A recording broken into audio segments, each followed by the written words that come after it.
वक्रतुंड महाकाय सूर्यकोटि समप्रभ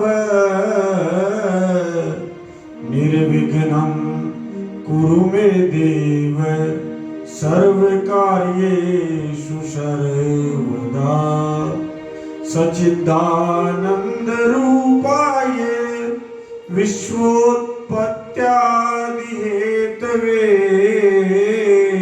तापत्रय विनाशाय श्री कृष्णाय वयं नुमः श्री कृष्णाय वयं नुमः श्री कृष्णाय वयं नुमः मंगल मूर्ति मारुति नंदन सकल अमंगल मूल निकंदन मंगल मूर्ति मारुति नंदन सकल अमंगल मूल निकंदन पवन तनय संतन हितकारी हृदय विराजत अवध बिहारी पवन तनय संतन हितकारी हृदय विराजत अवध बिहारी हृदय विराजत अवध बिहारी हृदय विराजत अवध बिहारी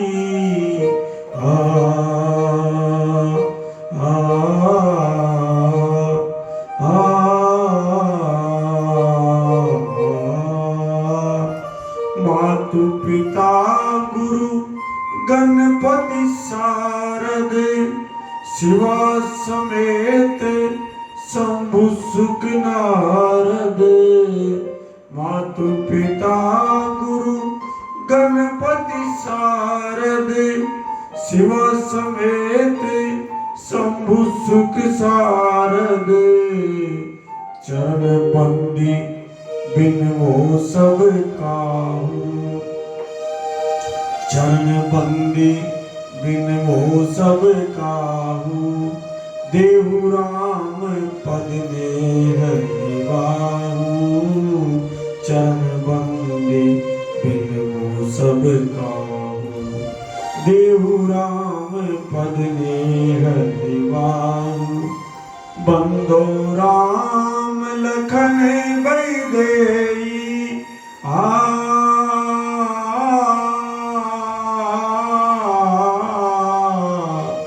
बंदो राम लखन वैदेही जे तुलसी के परम स्नेही बंदो राम लखन वैदेही जे तुलसी के परम स्नेही श्री राम जय राम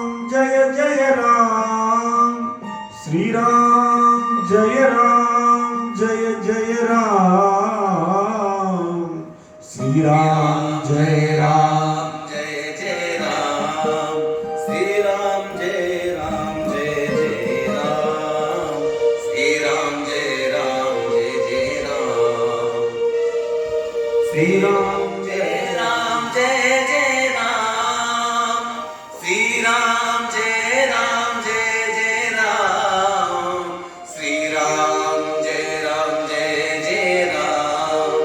श्री राम जय राम श्री राम जय राम बस श्री राम जय राम श्री राम जय राम श्री राम जय राम श्री राम जय राम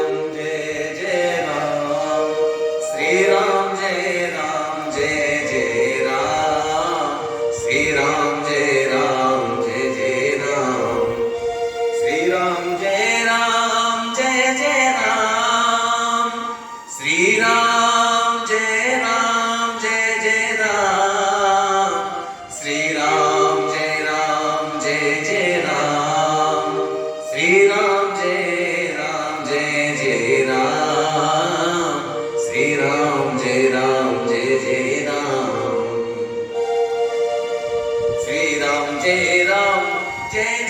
राम, श्री राम जय जय राम, श्री राम जय जय राम, श्री राम जय राम। एक 1000 खंड की विशेष भागवत मन की कल्पना है 1000 वर्ष के लिए एक विशेष ताती तैयार हो, एक एक पृष्ठ, एक एक श्लोक के आधे अंश की विशेष विवेचना हो, ताकि आने वाले समय में ये भागवत की शिक्षा का माध्यम बन सके। कल की कथा को विराम जो लगा था वो अद्भुत जगह विराम लगा था। सदैव देवो भगवान प्रतीक्षताम कलेवरम यावदिनम हीनोम्यम प्रसन्न हासारुणलोचनोल्लस मुखाम्बुजो ध्यान पतस चतुर्भुज। ओ देवों के देव भगवान तू बैठ जा रे, मेरे चरणों की तरफ बैठ जा, ताकि जब शरीर छोड़ूं तो तेरा प्रसन्न हंसता हुआ मुख देखते हुए प्राण छोड़े। अद्भुत त्याग था विश्व पितामह का, और इसीलिए संभवतः संयोग भी हो सकता है अथवा तयशुदा भी हो सकता है कि भारत ने वैदिक गणतंत्र उसी दिन धारण किया जिस दिन विश्व पितामह ने देह छोड़ी थी, और इसीलिए इतनी मजबूती से हमारा गणतंत्र खड़ा हो गया। हम सबको महाभारत पढ़नी चाहिए विस्तार पूर्वक। मन के ये कल्पित भ्रम निकाल देने चाहिए जो 150 साल से पैदा हो गए कि घर में महाभारत लाओगे तो महाभारत हो जाएगी। ऐसा कुछ नहीं है। जिस महाभारत ने भारत राष्ट्र को ही नहीं, निखिल ब्रह्मांड को, धरती को नहीं, निखिल ब्रह्मांड को साक्षात जगन नारायण की आवाज सुनाई है भगवत गीता के रूप में। नर और नारायण के रूप में अर्जुन भी भगवान के अवतार थे, दोनों के संवाद के रूप में, और साक्षी भाव से संजय और धृतराष्ट्र को बिठा करके जिसने समग्र रूप से जगन नारायण की आवाज को संसार को सदा को सुनने के लिए प्रकट कर दिया। सर्वधर्मान् परित्यज्य मामेकं शरणं व्रज अहं त्वा सर्व पापोभ्यो मोक्षयिष्यामि मा शुचः। तो दूसरी तरफ नर रूप में अर्जुन कहते हैं कार्पण्य दोषो बहुत स्वभाव भिक्षामि त्वां धर्म सम्मूढ़ चेता यत् श्रेयस्यानिश्चितं ब्रूहि तन्मे शिष्यस्तेऽहं शाधि मां त्वां प्रपन्नः। कानूड़ा में कायरता रूपी दोष से ग्रसित हो गया हूं। मैं नहीं जानता कि क्या उचित है क्या अनुचित है, इसलिए शरण में आया हुआ शिष्य जानकर मेरा मार्ग प्रशस्त करो। इतना अद्भुत वार्तालाप जिस ग्रंथ में हो, उस ग्रंथ को तो केवल और केवल पूजा जाना चाहिए, माथे पर पधराया जाना चाहिए, आनंद के साथ घर घर में अध्ययन करना चाहिए। भारत को जानना है तो महाभारत का अध्ययन करना चाहिए। और वैसे भी श्रेष्ठ संतति चाहिए तो उसका माध्यम भी महाभारत है। श्रेष्ठ देवों की जानकारी चाहिए तो भी महाभारत है, भारत की जानकारी चाहिए तो भी महाभारत है। और जो विश्व पितामह और युधिष्ठिर का संवाद है ना, वो तो अद्भुत संवाद है सर, बहुत विस्तार पूर्वक। शांति पर्व में इतना विस्तार पूर्वक है कि मत पूछो, इतना विस्तार पूर्वक और इतनी चीजें उसमें वर्णित है कि सीखने योग्य है, धारण करने योग्य है। और व्यासपीठ भी अद्भुत है।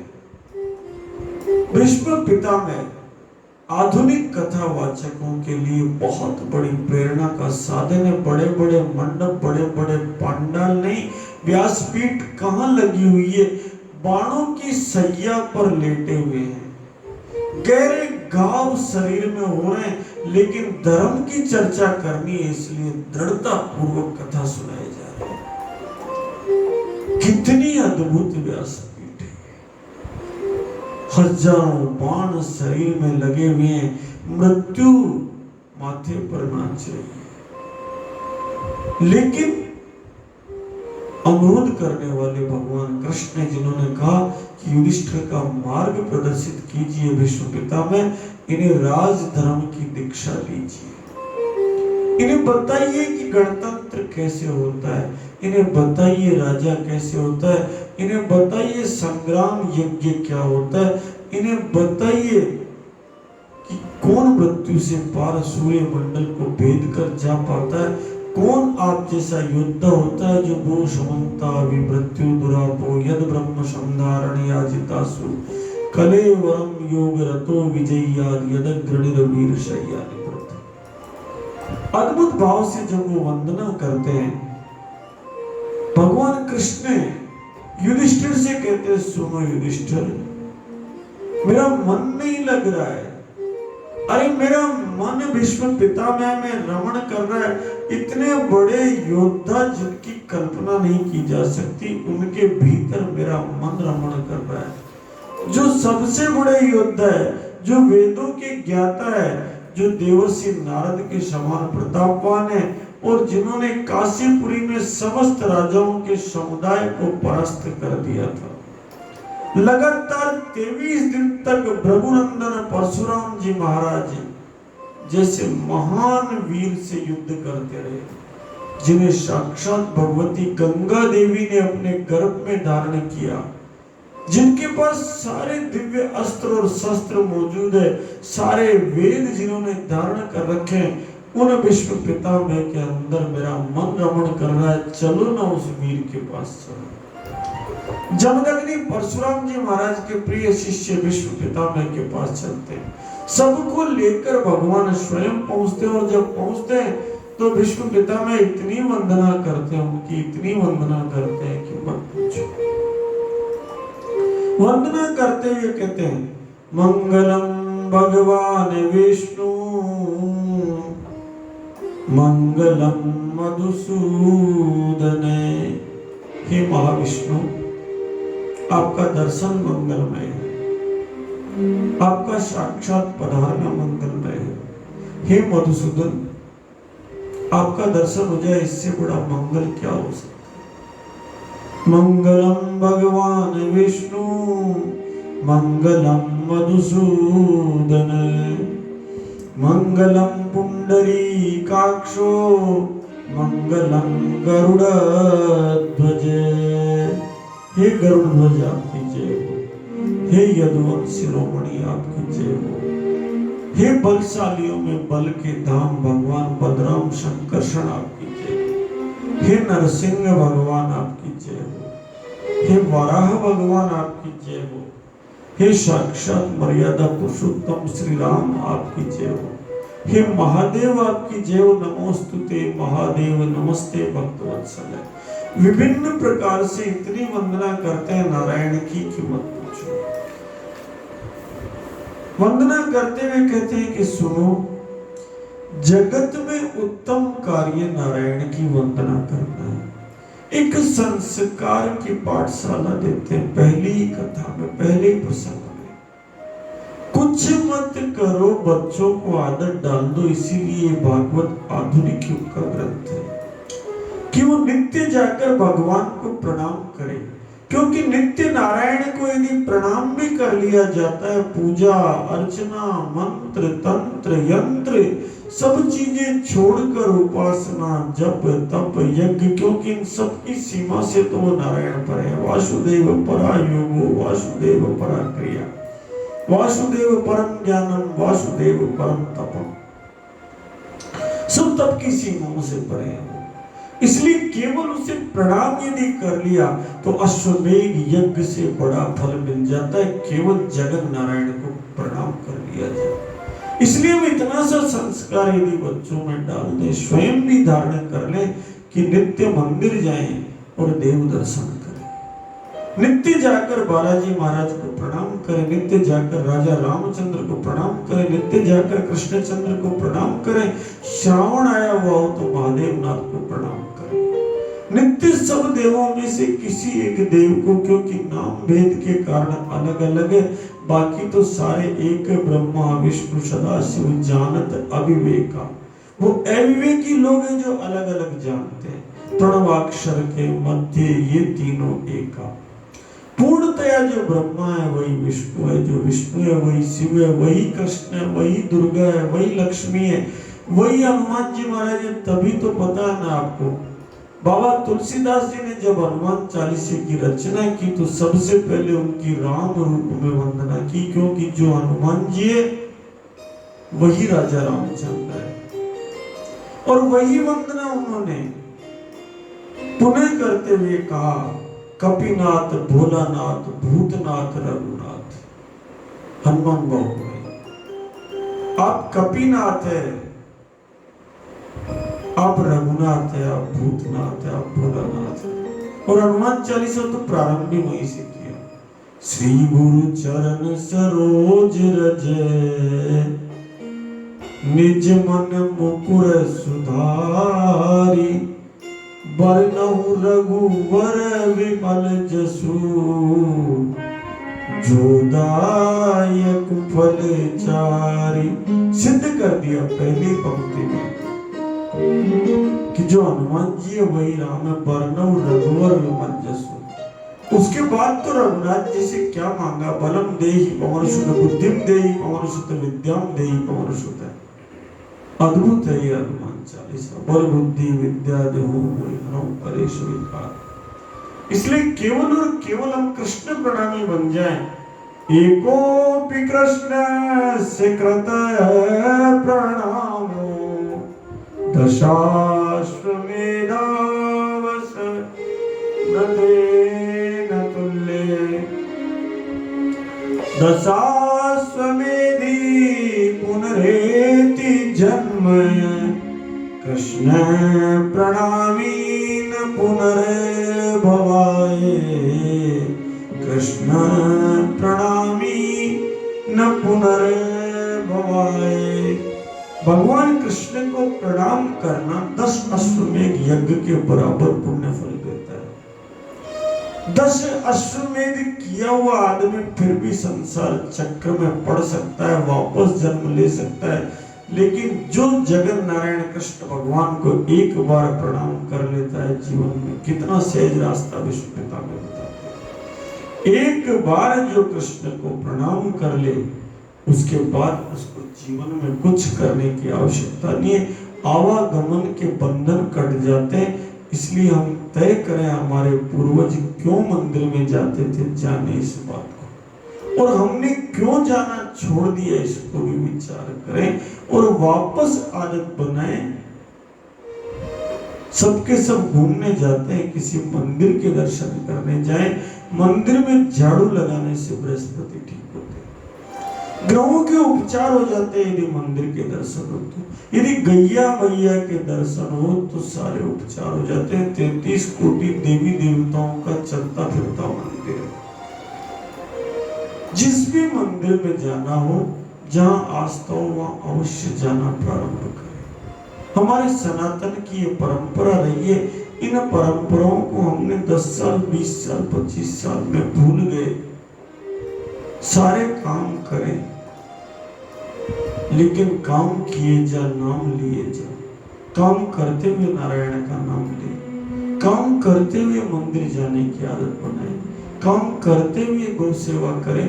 तो मान के चलिए आधुनिक युग में इन प्राचीन ग्रंथों की सार्थकता जरा विचार करो। कितने कष्ट पूर्वजों पर आए होंगे, उसके बावजूद उन्होंने इन ग्रंथों को सुरक्षित रख लिया ताकि हम हमारा वर्तमान संवार सके। अगर हम इन्हें हाथ भी नहीं लगाएंगे तो कैसे होगा।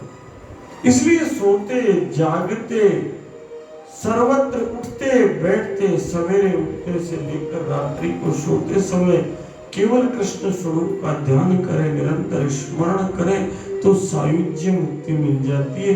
साक्षात कृष्ण मिल जाते हैं। नारायण परब्रह्म, नारायण परम तप, नारायण परो देव, सर्वे नारायण सदा। बहुत तरह तरह से भगवान की वंदना करते हैं और वंदना करने के बाद वो चर्चा प्रारंभ करते हैं जो अद्भुत चर्चा है। उस चर्चा के प्रसंग यदि चर्चा करो तो 1 वर्ष चाहिए कम से कम। आज केवल इतनी सी चर्चा करनी है उस महान हुतात्मा के द्वारा दिए हुए दर्शन की। जब हम पढ़ते हैं ना, आधुनिक विज्ञान में हमने पढ़ा, हमारे अध्ययन में हमने पढ़ा कि ये विचार अरस्तु ने दिया, ये फला ने दिया। रिपब्लिक सिस्टम, गणतंत्र पद्धति पाश्चात्य जगत से आई है, अमेरिका से आई है, भारत ने केवल अनुसरण किया है। तब लगता है कहीं इन ग्रंथों को संभाला जाए तो पता लगता है कि ये पद्धति तो भारत की थी। भारत राष्ट्र द्वारा ये पद्धति दुनिया को दी गई, इसीलिए वेदों के अंदर देखो आप, गण के पति की उपासना सबसे पहले की गई। हरि ओम गणानां त्वा गणपतिगुं हवामहे, प्रियाणां त्वा प्रियपतिगुं हवामहे, निधीनां त्वा निधिपतिगुं हवामहे वशो भव। सबसे पहले उन गजानन की वंदना गणपति के रूप में की।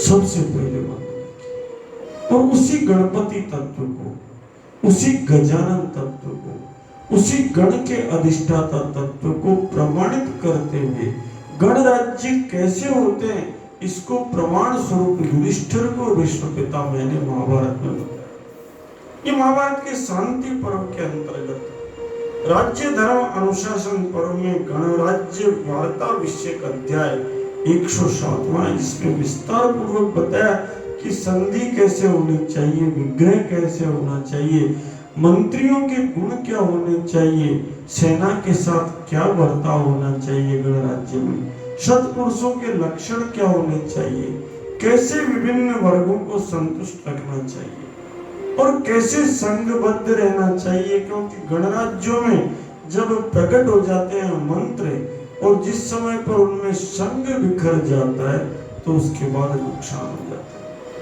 इस प्रकार उन्होंने गणतंत्र की विवेचना की, संभवतः इसीलिए नारायण की कृपा हुई। भारत राष्ट्र में कुछ चीजें बहुत अद्भुत हुई है, हमें उन तिथियों को स्मरण करना पड़ेगा। दीपावली की तरह, दशहरे की तरह जैसे अनादिकाल से हमने भारत की तिथियां स्मरण कर रखी है, वैसे ही हमें ये याद होना चाहिए। ज्येष्ठ कृष्ण प्रतिपदा संवत 1914, तदनुसार अंग्रेजी तारीख 10 मई 1857 को प्रथम स्वाधीनता का संग्राम प्रारंभ हुआ। इसलिए जेठ की एकम तपती गर्मी का समय, मंगल पांडे का त्याग हमें याद करके गणपति महोत्सव मना लेना चाहिए। तयशुदा विचार धारण करने का साधन उस ज्येष्ठ की एकम को बना लेना चाहिए कि अरे अगर गाय की चर्बी कारतूस पर लगा दी जाए तो भारत की सेना संग्राम करती थी। और इस प्रकार मारती आता ही अंग्रेजों को, जैसे लुहार लोहे की चद्दरों को कूटता है, जैसे धोबी घाट पर धोबी कपड़ों को कूटता है, वैसे हमारे योद्धाओं ने कूटा था अंग्रेजों को। ये तो कोई प्रकृति की देन थी या काल भगवान की इच्छा थी कि भारत गुलाम रह गया, वरना कूट कूट कर सीधा कर दिया। उसके बाद सबने मिलकर कहा कि ये गोरे गुरुंड है, ये अंग्रेज आदता ये गाय का रुंड करके खा जाते, इसलिए इनको गुरुंड की घृणित उपाधि से हमारे पूर्वजों ने धिक्कारा। और सबने कहा, लोकमान्य तिलक से लेकर पूज्य बापू महात्मा गांधी, आदरणीय पंडित जवाहरलाल नेहरू, सबने कहा कि भारत आजाद हो जाना चाहिए, क्योंकि ये गाय की हत्या करते हैं। जैसे ही भारत आजाद होगा, लोकमान्य तिलक ने तो यहाँ तक कह दिया कि कलम की पहली नोक से गाय की हत्या बंद हो जाएगी। सारी प्रजा, अनादिकाल का इतिहास है कि जब जब आसुरी सत्ताओं ने आक्रमण किया है, तब तब धरती ने गाय का रूप धारण करके युद्ध का नेतृत्व किया है। संग गोतनधारी भूमि बिचारी, साक्षात धरती ने गाय का रूप धारण करके युद्ध का नेतृत्व किया। स्वाधीनता संग्राम में भी यही हुआ था। देवासुर संग्राम आज भी जारी है। इसलिए प्राणपण से सर्वाधिक संकट भी देवासुर संग्राम की अधिष्ठात्री गैया मैया पर ही आना तय है। हम उस गैया मैया की रक्षा यदि कर गए तो गणपति की रक्षा हो गई। अब पीछे गोबर की गणेश देख रहे हैं, गोबर की लक्ष्मी देख रहे हैं कि विचरण करूंगा, गोबर के हनुमान जी महाराज देख रहे हैं, आगे गोबर के लड्डू गोपाल देख रहे हैं। ये सब जो है ना प्रसन्न हो जाते हैं जब गाय के गोबर से बनाए जाते हैं। और अनादि काल से हमारे यहाँ गोवर्धन के दिन कानूड़ा गाय के गोबर से बनाया जाता था। घर के दरवाजे पर मेड़े पर गोबर के गणेश विद्यमान रहते थे और धन की तिजोरी में गोबर की डली लक्ष्मी बढ़कर विराजमान रहती थी। उसके स्थान पर देखते देखते पीओपी आ गया। अगर ये पीओपी चला जाए और गोबर वापस स्थापित हो जाए तो मान के चलो ये 1000 खंड की भागवत सुनाना सार्थक हो जाए, ये विष्णु पितामह की कथा सुनाना सार्थक हो जाए। क्योंकि दृढ़ संकल्प यदि धारण करना है तो विश्व पितामह से करना है। और हमारा गणतंत्र तो माघ शुक्ला अष्टमी को प्रारंभ हुआ है, संवत 2007 को 26 जनवरी 1950 को। आजाद भी हम पवित्र श्रावण मास में हुए। श्रावण कृष्ण पक्ष की चतुर्दशी संवत 2004 को भारत राष्ट्र आजाद हुआ। इन तिथियों का हम सम्मान करें। 1000 वर्ष की चीजें, अद्भुत काम हुए हैं जिनका हमें स्मरण करना चाहिए। धारण कर लेंगे तो विश्व की तरह दृढ़ संकल्प हो जाएगा। इसलिए आज की कथा में केवल यही सार है कि हम इन ग्रंथों को संभालें। गीता प्रेस ने बहुत अद्भुत काम कर दिया है, बहुत अद्भुत काम है। हनुमान प्रसाद जी पोद्दार का, जय दयाल गोयनका का। आधुनिक युग के ऋषि हुए हैं ये लोग, जिन्होंने सारी चीजों को संकलित करके प्रकाशित कर दिया। अब तो केवल पढ़ना मात्र रहा है। हम सब इन ग्रंथों को पढ़ें, मन में भाव धारण करें, इस महाभारत की शरण में जाएं। इसी भाव के साथ चलिए आज की कथा को विराम दे देते हैं। एक बार फिर भगवान कृष्ण की भी भगवान उस जगत जननी गैया मैया का जयकारा करते हैं मन से। बोले जगत जननी गौ माता की जय, बोले श्री नंदी भगवान की जय, बोले बछड़ा भगवान की जय, बोले बछड़ी भगवान की जय, बोले कृष्णचंद्र भगवान की जय, बोले राघवेंद्र सरकार की जय, बोले श्री हनुमान जी महाराज की जय, बोले लक्ष्मी माता की जय, बोले राजा रामचंद्र की जय, सियापति रामचंद्र की जय, अवधपति रामचंद्र की जय, जगतपति रामचंद्र की जय, मेरे पति